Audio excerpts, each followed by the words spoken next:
नमस्कार, स्वागत है आप सभी बिहार पेंशन योजना के लाभार्थियों का हमारे इस वीडियो में। आप में से काफी ऐसे लाभार्थी है जिन्हें उनका मार्च महीने का पेंशन राशि 1100 रुपये तो मिल चुका है, लेकिन अप्रैल महीने का पेंशन राशि 10 मई पार हो चुका है, लेकिन अब तक उनके खाते में प्राप्त नहीं हुआ है। और जो भी लाभार्थियों ने अपना जीवन प्रमाणीकरण नहीं कराया था, उन्हें 2 महीने का किस्त यानी कि 2200 रुपये मिलने जा रहा है। नया आदेश, नया डेट जारी हो चुका है। जल्दी आपके खाते में आपकी जितने भी महीने के रुके हुए किस्तें हैं आने वाली है। इसके लिए कुछ नियम और शर्तों को रखा गया है। कंप्लीट अपडेट को हम बताने वाले हैं। और इस बार अप्रैल किस्त भुगतान में देरी क्यों हुआ, संपूर्ण कारणों को हमने निकाल लिया है। अगर आप बिहार के सामाजिक सुरक्षा पेंशन योजना के लाभार्थी है, चाहे आप वृद्धा पेंशन, विधवा या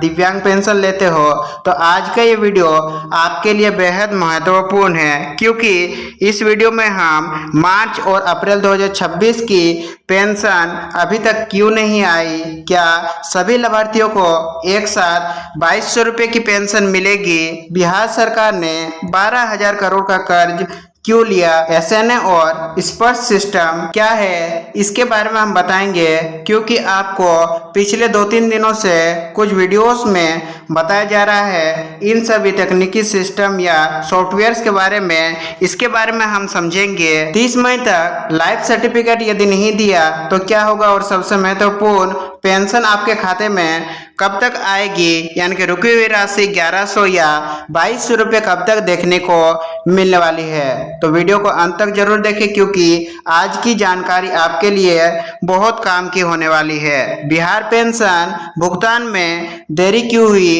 क्योंकि 2 महीने पहले आपने देखा था कि लगातार आपको हर महीने की 10 तारीख तक आपके खाते में पेंशन राशि देखने को मिल ही जाती थी, लेकिन पिछले 2 या 3 महीनों से आपकी किस्तें रोकी जा रही है या तो लेट से दी जा रही है। मार्च और अप्रैल 2026 के पेंशन में देरी का मुख्य कारण सिर्फ एक नहीं बल्कि 3 बड़े कारण है। पहला, राज्य सरकार के खजाने में पैसे की कमी। दूसरा, नया एसएनए स्पर्श सिस्टम लागू होना। और लाइफ सर्टिफिकेट का अनिवार्य सत्यापन। ये 3 कारण की वजह से आपका किस्त अब तक रुका हुआ है, और इन तीनों कारणों की वजह से ही बिहार की पूरी पेंशन व्यवस्था कुछ समय के लिए प्रभावित हो गई है। सबसे पहला कारण जानते हैं कि बिहार सरकार के पास धन की कमी, यानी कि सबसे पहले समझते हैं वित्तीय कारण की वजह से कि क्या सही में धन की कमी की वजह से सरकार के पास फंड नहीं होने की वजह से आपका किस्तों को रोका गया है। पहले जो पेंशन राशि आपको 400 से 500 रुपये दिया जाता था, उसे सीधे बढ़ा करके 1100 किया गया है, और ये निर्णय गरीबों के लिए बहुत बड़ी राहत था। लेकिन बिहार में लगभग 1 करोड़ लाभार्थी है, और इसका मतलब प्रति महीने अतिरिक्त बोझ लगभग 700 करोड़ और सालाना अतिरिक्त बोझ लगभग 8,400 करोड़ रुपए। इसी कारण की वजह से बिहार सरकार के खजाने में कमी, यानी कि फंड की कमी देखने को मिल रही है। इतना बड़ा खर्च अचानक बढ़ने से राज्य के खजाने पर भारी दबाव पड़ा। सरकार ने लिया 12,000 करोड़ का कर्ज, यानी कि पेंशन, सरकारी वेतन और अन्य जरूरी भुगतान के लिए बिहार सरकार ने लगभग 12,000 करोड़ का ऋण लिया है। और इस राशि से मार्च और अप्रैल की पेंशन, कर्मचारियों का वेतन, छात्र क्रेडिट कार्ड भुगतान जैसे जरूरी खर्च पूरे किए जाएंगे। और मार्च प्लस अप्रैल का किस्त यानी कि कुल 2200 रुपये एक साथ, यानी जैसे ही भुगतान प्रक्रिया शुरू होगी, पात्र लाभार्थियों के खाते में सीधे 2200 रुपये जमा होने की पूरी संभावना बताई जा रही है। सूची भी तैयार कर लिया गया है। कारण नंबर 2, एसएनए स्पर्श सिस्टम लागू होना। अब बात करते हैं तकनीकी कारण की, यानी कि केंद्र सरकार ने नया डिजिटल भुगतान सिस्टम लागू किया है, जिसको बोलते हैं एसएनए, जिसका फुल फॉर्म है सिंगल नोडल एजेंसी। स्पर्श, पीएफएमएस, आरबीआई इक्वेल, इन तकनीकी कारणों की वजह से भी आपका किस्त काफी दिनों से रुका हुआ है। अब पैसा सीधे सरकार के मुख्य खाते से लाभार्थियों के बैंक खाते में भेजा जाएगा। इसीलिए इस सिस्टम को केंद्र सरकार ने लागू किया है। इस सिस्टम से देरी क्यों हुई तो देखिए, बिहार के लगभग 1 करोड़ से भी अधिक लाभार्थियों का डेटा आधार, बैंक खाता, आईएफएससी और एसएसपी एमआईएस रिकॉर्ड के आधार पर सभी को नए सिस्टम में मिलान करना पड़ रहा है। और यदि कहीं भी नाम गलत, बैंक खाता निष्क्रिय या आधार लिंक नहीं रहता है, आईएफएससी कोड में त्रुटि पाया जाता है तो भुगतान रुक जाता है। पेंडिंग स्टेटस का क्या मतलब है तो देखिए, यदि एसएसपी एमआईएस पोर्टल पर आपकी स्थिति पेंडिंग, नॉट अपडेटेड जैसे दिख रही है तो घबराने की आवश्यकता नहीं है। इसका अर्थ है कि आपका डेटा अभी तकनीकी सत्यापन प्रक्रिया में है और यह पेंशन बंद होने का संकेत नहीं है, बल्कि डाटा सुधार का संकेत है। 5 से 6 दिनों में बड़ी अपडेट। जी हाँ, प्रशासनिक जानकारी के अनुसार डेटा अपलोड अंतिम चरण में है और कभी भी आप सभी के खाते में 1100 और 2200 की राशि क्रेडिट हो सकती है।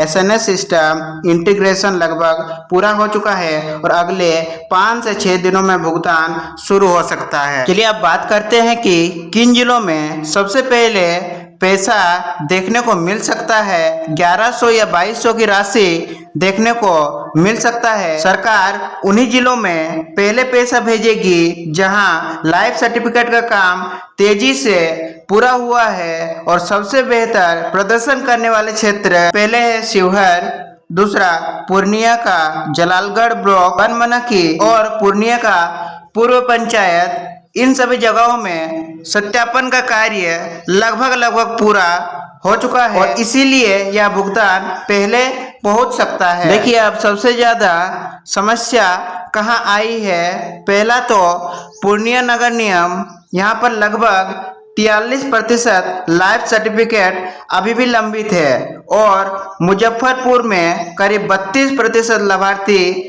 अभी तक सत्यापित नहीं हुई है। इसीलिए इन जगहों में आपको भुगतान देरी से देखने को मिल सकता है। दरभंगा में लगभग 80,000 से ज्यादा खातों को अस्थायी रूप से रोक दिया गया है, इसलिए इन जिलों में भी भुगतान थोड़ा सा देर से हो सकता है, यानी कि पेंशन का राशि थोड़ा लेट से आपके बैंक खाते में देखने को मिल सकता है। जैसे ही 5 से 6 दिनों का समय सीमा पूरी होती है तो मई के अंतिम सप्ताह तक 2200 खाते में आने की पूरी संभावना है और लाइफ सर्टिफिकेट देना अनिवार्य कर दिया गया है। समाज कल्याण विभाग ने सभी पेंशन धारकों के लिए जीवन प्रमाणीकरण अनिवार्य किया है। लाइफ सर्टिफिकेट आप कहां जाकर के करवा सकते हैं, जिसका कंप्लीट अपडेट हमने लगा दिया है।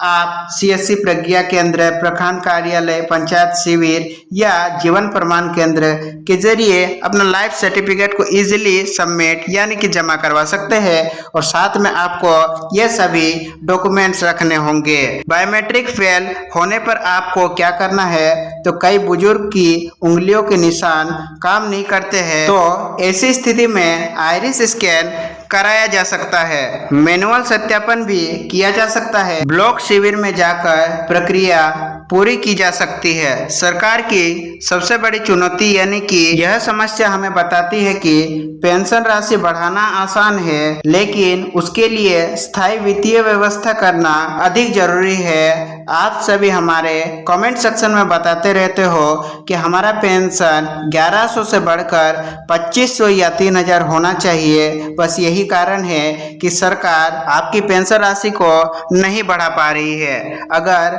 बार बार कर्ज लेकर पेंशन दी जाएगी तो भविष्य में फिर ऐसी देरी हो सकती है और इसी वजह से आपका जो बढ़ा हुआ पेंशन राशि है 1100, उसे भविष्य में भी जारी रखा जा सकता है। निष्कर्ष, अब लाभार्थियों को क्या करना चाहिए तो देखिए, यदि आप बिहार पेंशनधारी है तो तुरंत आपको लाइफ सर्टिफिकेट 30 मई से पहले जमा करना होगा। बैंक खाता और आधार लिंक को जांच करना होगा। यदि आपने अपना बैंक खाता और आधार लिंक सही नहीं करवाया है तो तुरंत जाकर के अपने बैंक खाते से आधार को लिंक करें। SSPMIS स्थिति को आपको देखना होगा, मोबाइल नंबर अपडेट रखना होगा। घबराएं नहीं, पेंडिंग स्टेटस सामान्य है और सबसे महत्वपूर्ण बात, यदि आपका लाइफ सर्टिफिकेट जमा है, बैंक खाता सक्रिय है, आधार लिंक है तो मार्च और अप्रैल 2026 की कुल राशि 2200 रुपये अगले 5 से 6 दिनों में आपके बैंक खाते में देखने को मिलने वाली है और मई के अंतिम सप्ताह तक आपके खाते में आने की पूरी संभावना बताई जा रही है। अगर ये जानकारी उपयोगी लगी हो तो वीडियो को लाइक करें, अपने परिवार और दोस्तों के साथ शेयर करें और चैनल को सब्सक्राइब करना ना भूलें ताकि बिहार पेंशन योजना से जुड़ी हर महत्वपूर्ण अपडेट आपको सबसे पहले मिलती रहे। हम मिलेंगे बिहार पेंशन योजना से जुड़े एक और नए अपडेट वीडियो के साथ। तब तक के लिए आप सभी का दिन शुभ हो। धन्यवाद।